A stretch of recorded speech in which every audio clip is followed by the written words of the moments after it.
Parteix d'una novel·la epistolar, que vol dir que és la correspondència entre dos amics, a l'any 32, 33, 34. El problema dels jueus només és un incident. Està passant una cosa molt més gran. Just al moment de pujar del poder del nazisme, del Hitler. El renaixement d'aquesta nova Alemanya sota el nostre estimat líder.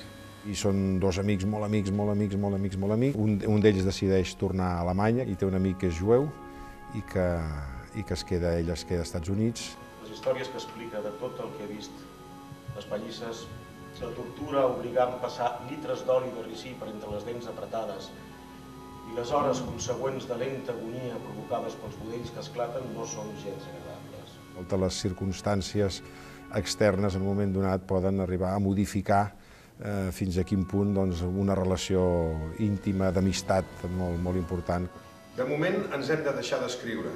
Sé que la teva ment liberal i el teu bon cor no toleraran cap atrocitat i que de tu puc esperar la veritat. El que fa a mi, jo sóc part del moviment. Ens sap greu que la nostra correspondència